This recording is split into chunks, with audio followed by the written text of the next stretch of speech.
our trick-or-treating. Oh, we do our trick-or-treating on the 31st, and then we go straight into the Day of the Dead. So Oh my God. it becomes like a week-long celebration, which is everything here in Mexico. 2 days. Oh my gosh, that's great. And I will pass it to Sayana. That's correct. That's correct. Fantastic. Sayana. So hi, this is my first meeting in Global Chamber as a member. I have just been inducted as a member in Global Chamber. Earlier, I had been part of quite a few meetings. So I am coming from the space of being an HR lead with a company based out of Bangalore in India. And I work in the capacity of a POSH practitioner. So POSH is basically a law in India which is mandatory for all Indian companies and any company outside India who's ready to open up business here. Okay, it's a mandatory law. It talks about prevention of sexual harassment at workplace for women. It's a very strong law, and now with everything tightening, it is expected that the companies do training, awareness, and do certain documentation to not only do their compliance bit of part, but also ensure that they are literally creating gender equal and safe spaces for women to speak up, to thrive, and to grow, break glass ceilings every day, and move forward. So I'm a POSH practitioner. I'm working with quite a few companies pan India, and I would love to have leads for anyone who is having offices here in India and knows any Indian company. I can help them implement POSH law in their company. Okay, so that's what I am and where I'm coming from in terms of profession. Now, coming to your Halloween, in India, we have something analogous to Halloween, which we call as Bhoot Chaturdashi. It happens right during the 4 or 5 day zone of Diwali. I'm sure many of you might have heard of Diwali, Indian Festival of Light, where the whole aim is to conquer the evil in you and make way for goodness in life. So we have one day dedicated for all our past ghosts, uh, living dead, and whatever inner ghosts that you're battling. And children do a lot of fun stuff here. And it is very, very analogous to Halloween. And by the way, Sipel, when you spoke about the Day of the Dead, I just remembered my son was watching something similar and he came up so excitedly and said, "This is similar to Bhoot Chaturdashi, isn't it so, Mama?" I said, "Okay, maybe, yes." So now I can relate. So, yeah, that's that about me. Thank you so much for listening to me. I really hope to connect with you all. Uh, Anywhere we can collaborate and you think my expertise can add some value, I'm very, very happy to help. Thank you. Thank you, Sajana. And we're gonna go with Wendy. Wendy, good morning. Hi, how are you? Good morning. Good. How are you? So, you know the dynamic. We are introducing ourselves, Yes. sharing what we do. And Sujana, did you share your Halloween tradition? Sajana. Are you talking to me? It's Yes. Sayana, right? Right. Yes. Did you share your Halloween tradition? Yeah, I just spoke about Bhoot Chaturdashi, which is Okay, an the book. analogous. Okay. It's Okay, very perfect. analogous to Halloween. That's Right. great. So Wendy, go ahead. And after Wendy finished, we're gonna go around and we are going to talk specifically one more time what will be a good lead for us. And then Anna Marie is gonna actually take us to some strategies of how not to be burned out with our business. Okay, so go ahead, Wendy. Hi, how are you? I just, I'm so sorry that I joined a little late because I was on another International Women a pre-conference talk. So I'm from New Jersey, but I was born in Taiwan. And right now, I've been in the New Jersey for many years. I started a business in the New Jersey, in the U.S. after I graduated from the school here. And in the beginning, it was very difficult. The business is so small, but I've been growing the business, much larger. And we import, also export. We have a customer in Mexico, growing very nicely. Mexico is a good market. We sell gift bags, party, art supplies, and holiday products. Our main source, my family have manufacturer source in Taiwan and China, but because of the terrorist situation, we already start manufacturers in other country, for example, Indonesia, India, and other parts of like Africa, those countries too. And my customer in Mexico might be able to produce some product for us too. So this is going to be even more global than the past. Uh, in the past, is a lot of products just import from Asia, and we also import from India. But India's tariff right now is 50%. So there's a lot of things going on in the world, and I feel like if women entrepreneur can get more bonded and more connected and introduce customer each other, that would be great. It's even going to be more powerful. And if anything you need from US or question on doing business here, I've been here business more than 30 years and very established. So anything that I can help, I'd love to help. And I just joined the Global Chamber this year. And as a woman group networking like this is my first time. I joined a couple of times in different group. But thank you. Thank you, You for Wendy. the opportunity.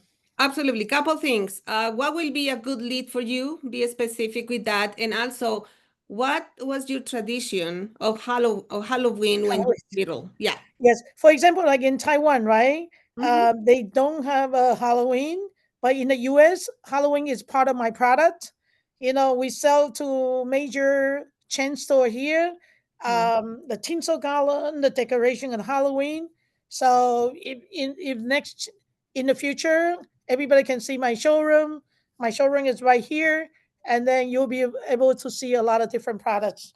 If everybody have time in the future, if you want to connect and meet, I'll show you my showroom and be able to see the product that we do. So Halloween is part of my everyday, even though the customer is only buying and then selling now, but we already presenting our product for Halloween for 2026.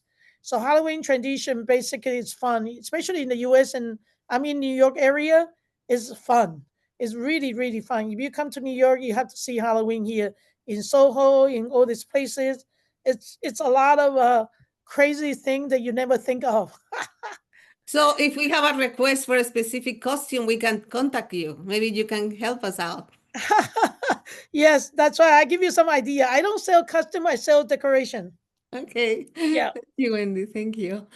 Okay. So let's go around and let's be specific about a good lead for us. Okay. So I'm going to start with myself. A good lead for me is anybody who would like to get certified in emotional intelligence and multicultural communication, intercultural communication, and leadership.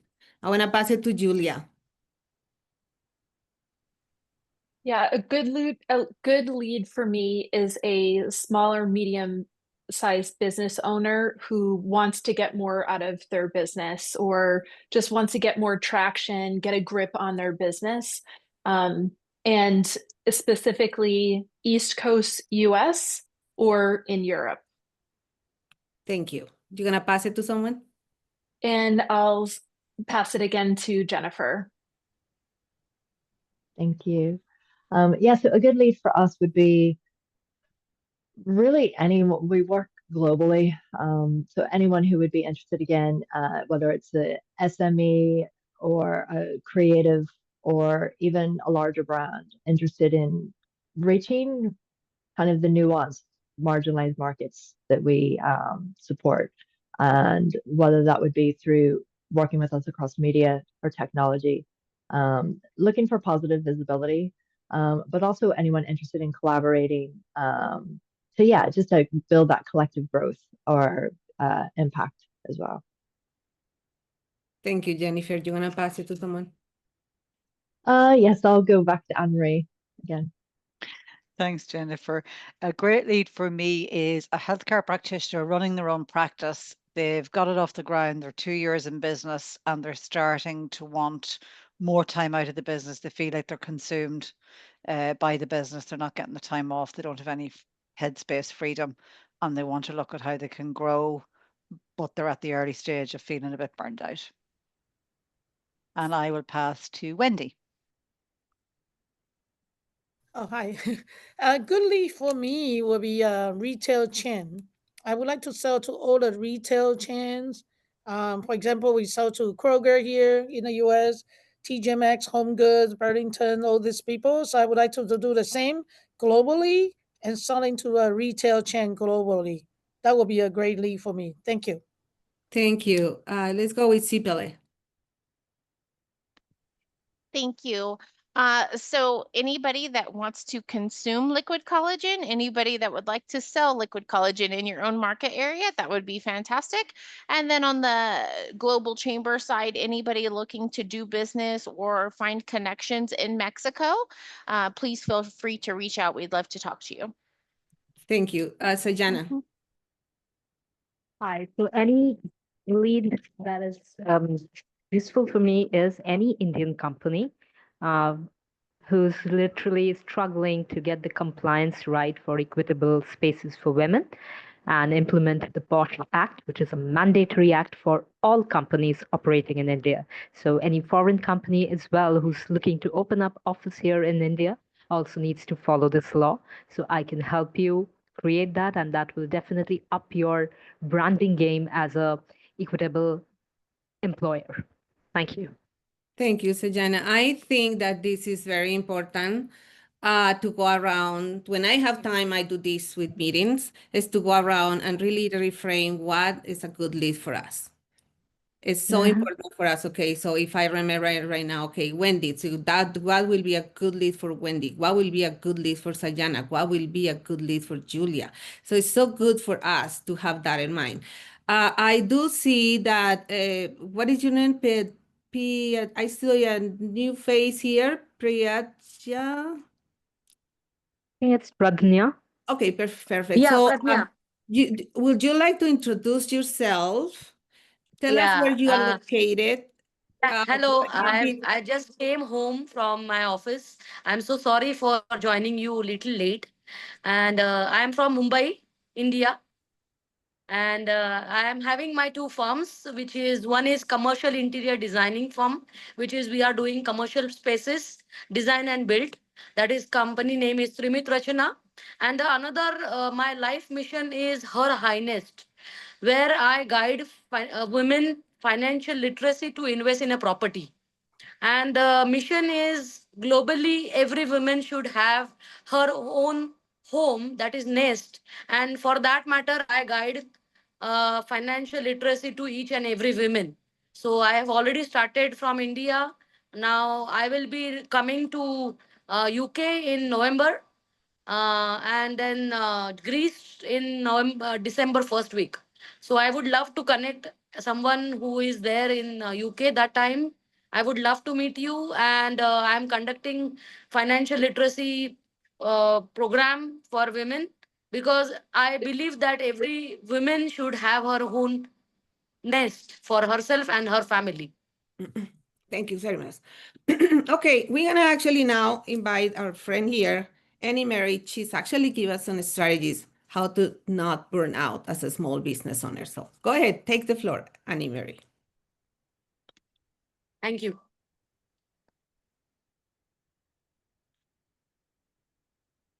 I think you are mute. Sorry, Maria. That's okay. Thank you, Maria. I'm going to kind of go on my own story, but I'm also going to talk about a story I see with a huge, or things that I see with a huge amount of the business owners that I work with, and not just in healthcare, even other businesses that are maybe service-based businesses, businesses where the business owner is delivering the service, but it can also happen in product-based businesses too. And there are certain traits that I see more with women than I do with men. So 70% of my client base would are female.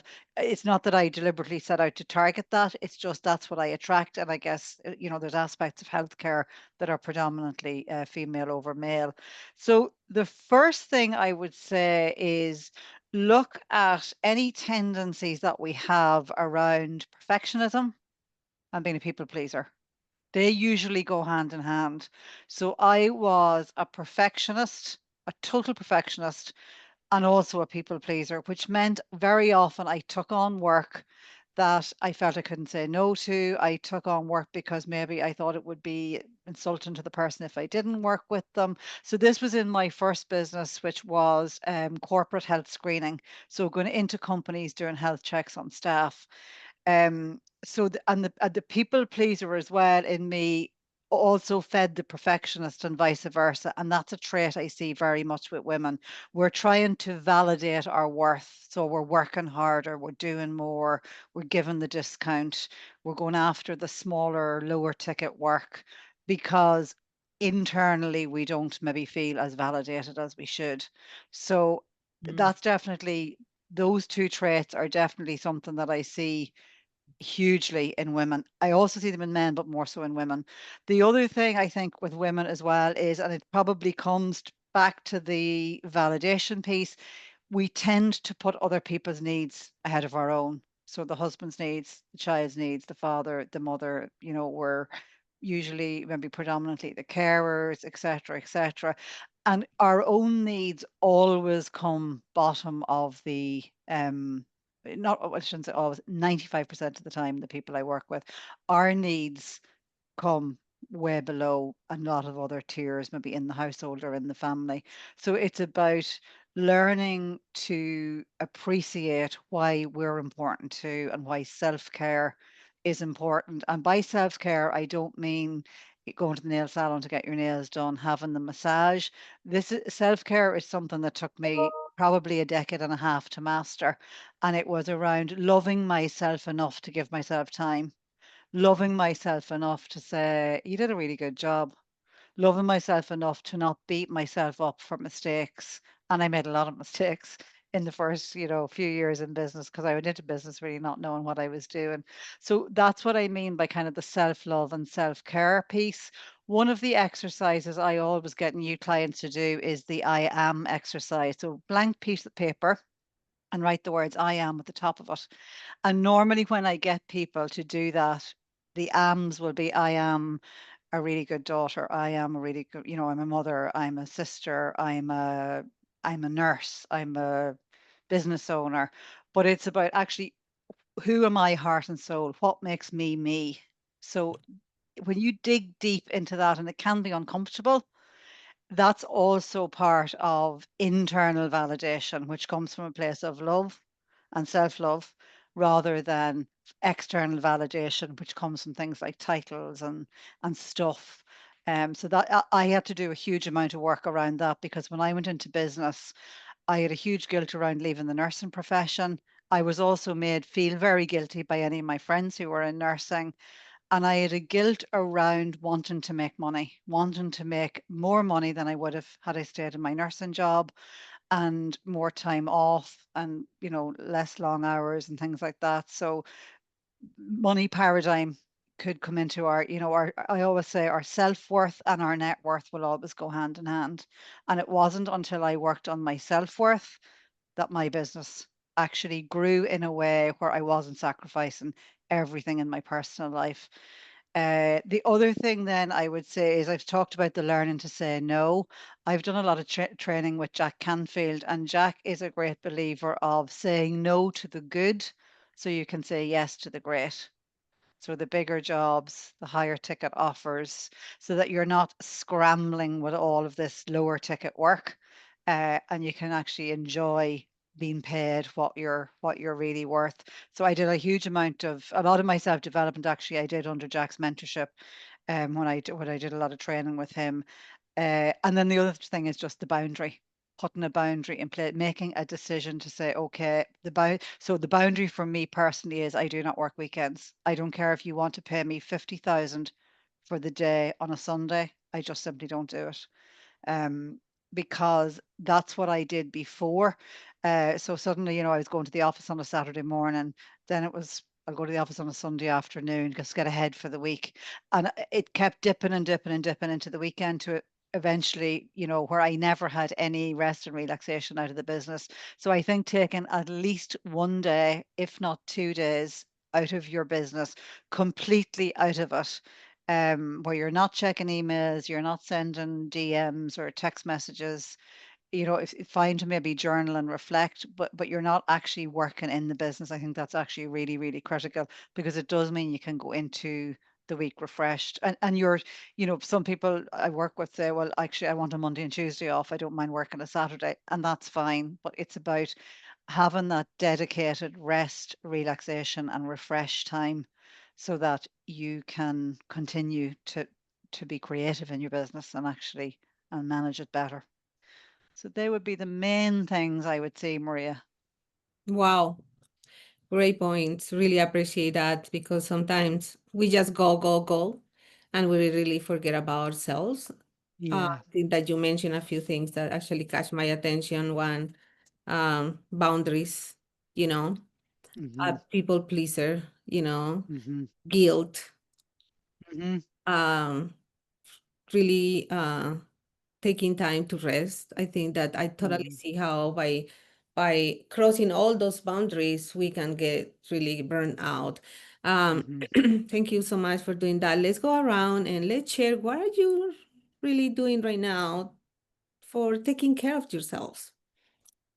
I can share. I start actually I start a morning routine of exercise that really helped me and start really taking care of my diet. So that's how I take care of myself, and really try to disconnect from work when um, when I travel. For example, when I go back home, I really try to take a break. Um, so those are the ways. And I said it's funny because I find myself sometimes, even when I do my smoothies in the morning, telling myself I am taking care of myself. So I'm kind of talking to myself, say I am taking care of myself.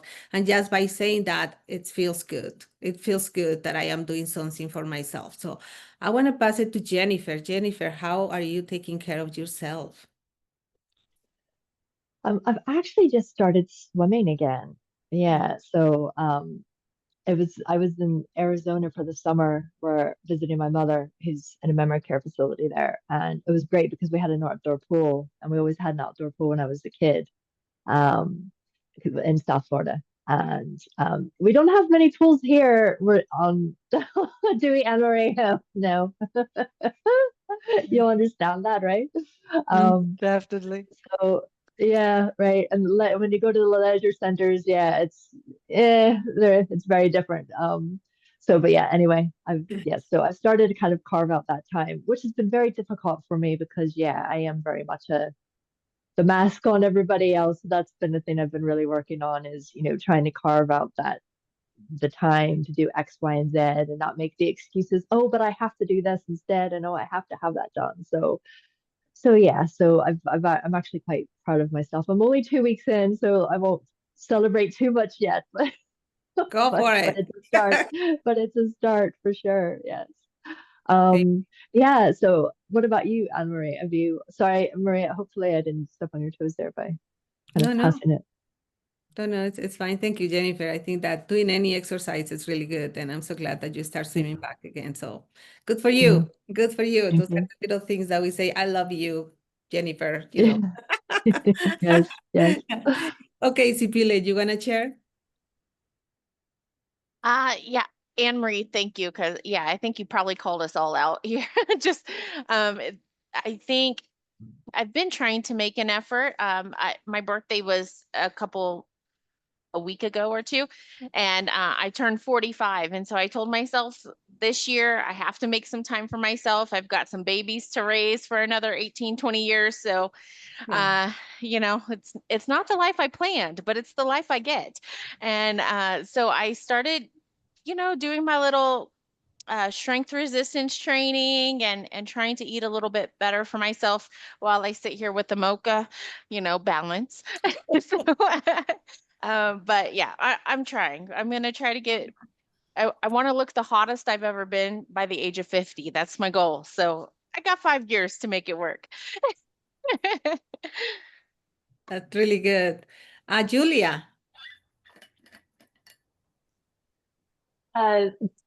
Thank you for this topic. The perfectionism really hit home for me. Yeah. One thing that I have been doing is deleting Instagram off of my phone for weeks at a time.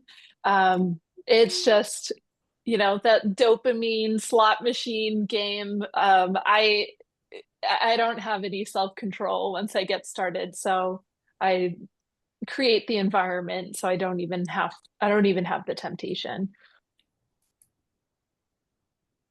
That is really good, Julia. That's self-control, and it's huge how much time we invest sometimes in just one click. We do one click and then it's 15 minutes gone. I'm like, what? Yeah, So it's crazy. Yeah. that's And it's like I know it's semantics, but you use the word self-control, and I used to get really, really mad at myself for just losing time scrolling. And then I realized, okay, there's just so much money, so many smart people invested in figuring out how to get me to do this.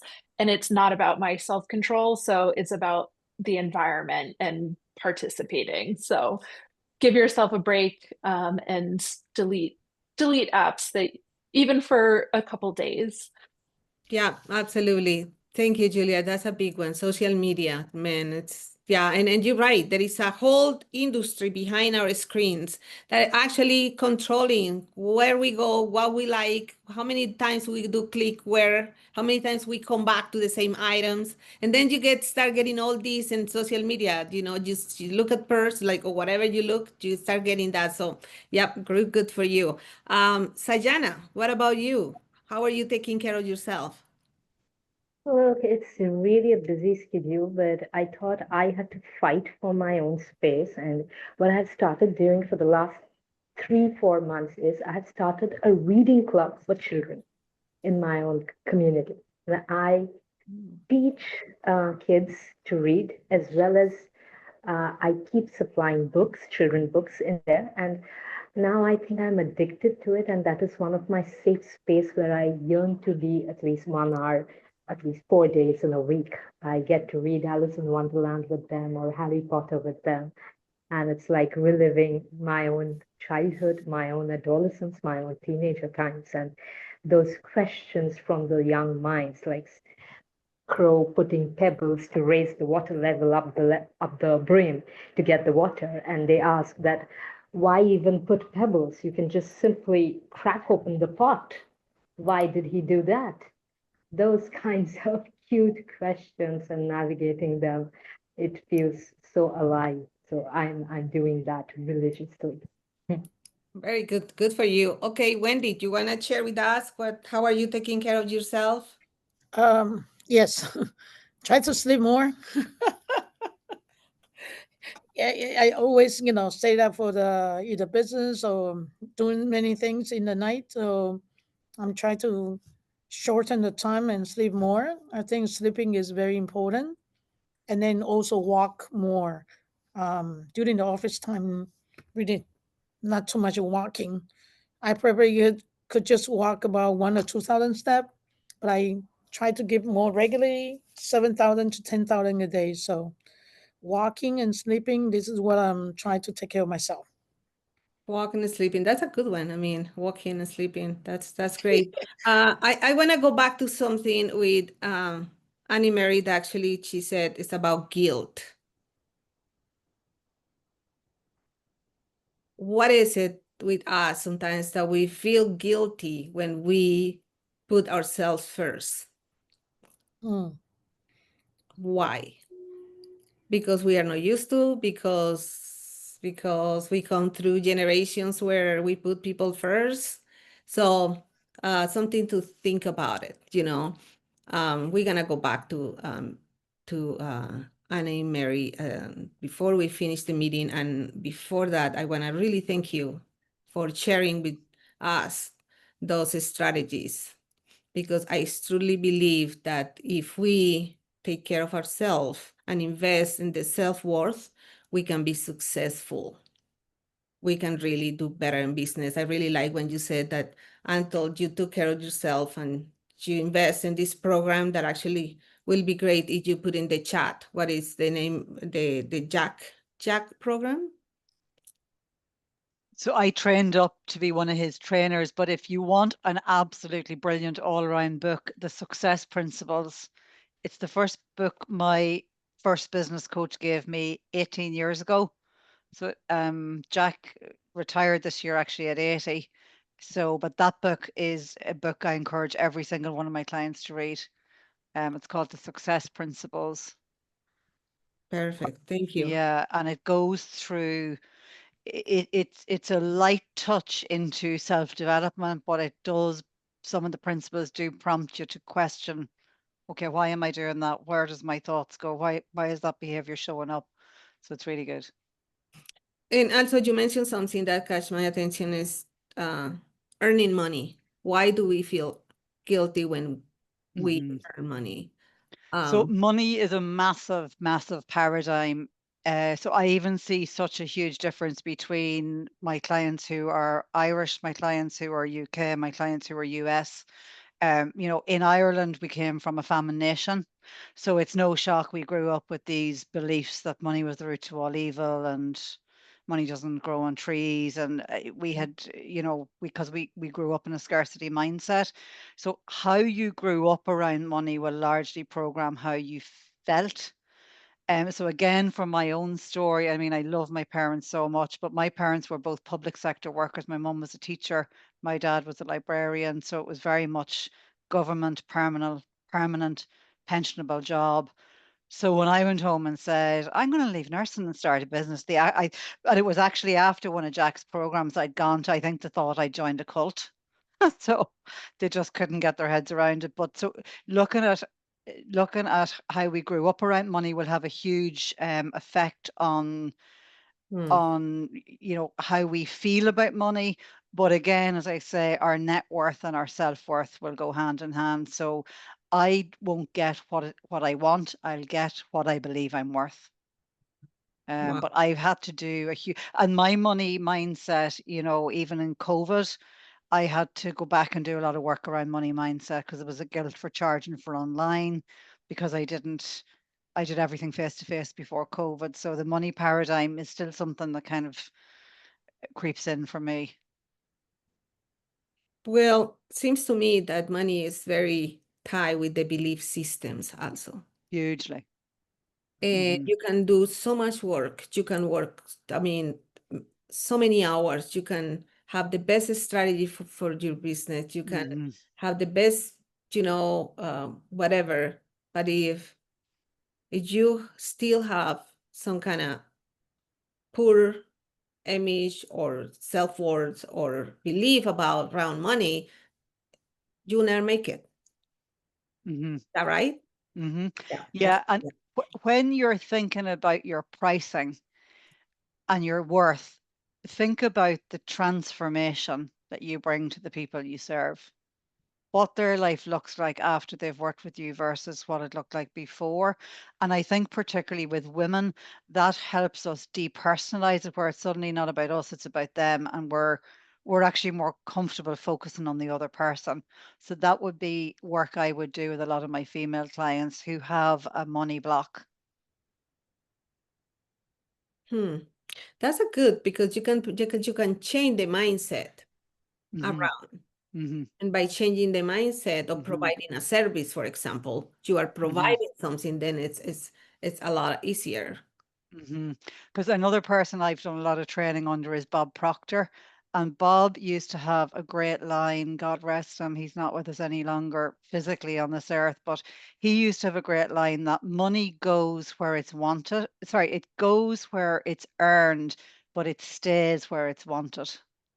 So if I'm feeling guilt around money, I'm putting a total block around the money that I can earn. And you have experienced that yourself. Yeah. Yeah. Yeah. When I hired Alan, the business coach who gave me that book, had just gone into my 3rd year in business, and I was working, I'm going to say 12-hour days, 6 days a week. And I was just working all the time, reading up on stuff, doing the whole time. And the first thing he did was look at my pricing structure of some of my corporate screening packages. And I was undercutting my main competitor by about 30%. So he reckoned in the first 2 years, I'd cost myself about €250,000. Wonderful. Just by having a guilt around money and a thing where I was thinking, I'm a nurse, I can't be seen to be making money out of people's health. So it was Wow. just all those beliefs. That's that's great for us to think about. Anybody has any questions, any comment? Yeah, I would just give I guess a quick comment on that. It's so true. It's so true, right? I think probably with a lot of us. And we could find, and I think when you look at all of the different layers, again, kind of within our community, with the gender focus, and then when you have those additional intersections of like whether it's neurodiversity or disability or culture and other areas too, there's even tighter expectations, right? And it's often even we feel like we have to, as a woman, as you pointed out, right, we feel like we often have to do more, be more, we have to deliver more, we have to be stronger, we have to do all of the things.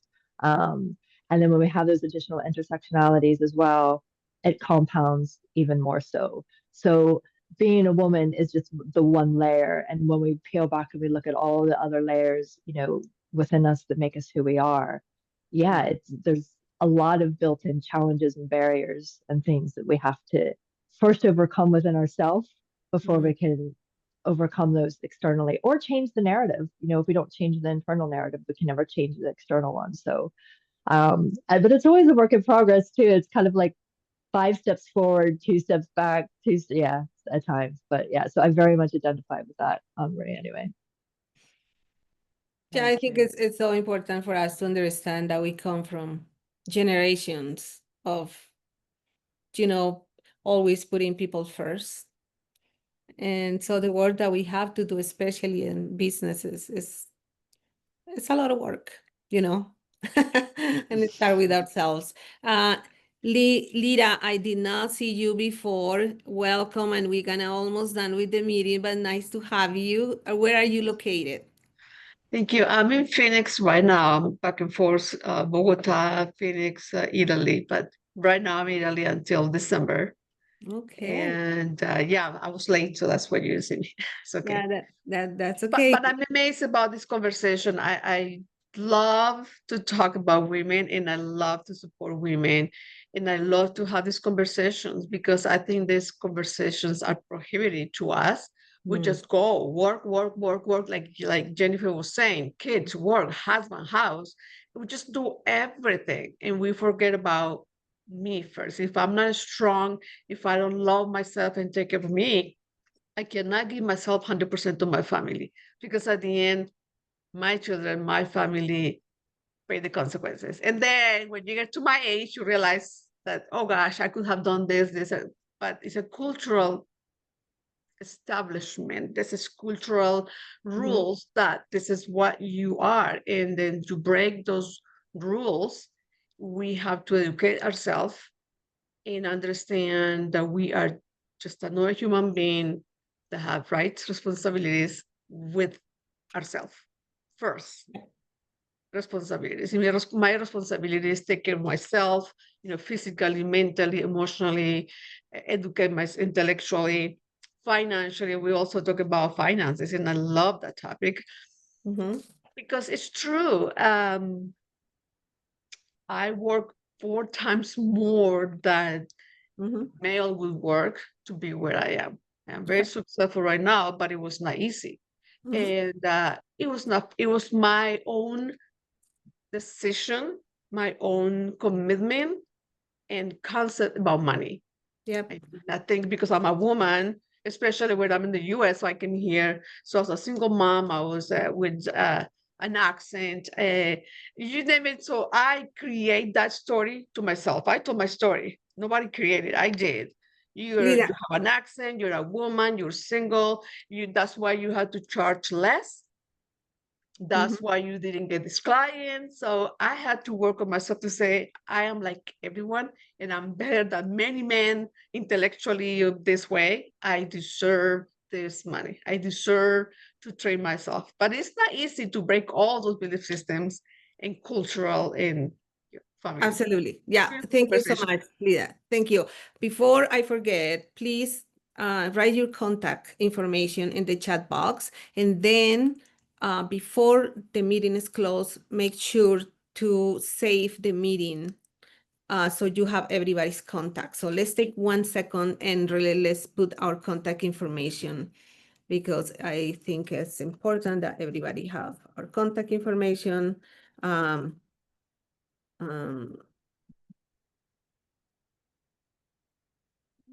I'm in LinkedIn too.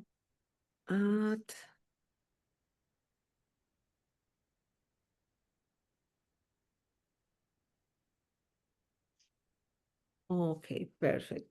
And make sure to save it before they close the meeting today.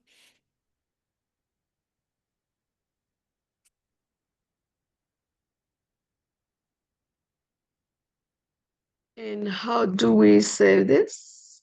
When you, okay, so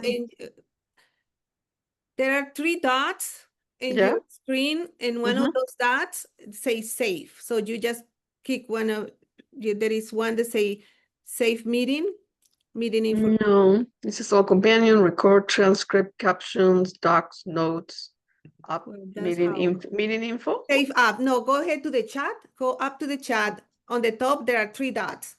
And then you're gonna just save the chat right there. Okay. Okay, well, it's 10 a.m. Let's continue this conversation. Something that I really like about these meetings is that we learn from us, from each of us, and then we reflect. Once again, thank you, Annie Mary, for helping us to reflect on this very important topic. Let's keep taking care of ourselves, and I hope to see you next month. Bye-bye, and thank you. Bye, everyone. Thanks, Maria. Bye. Thank you. Bye.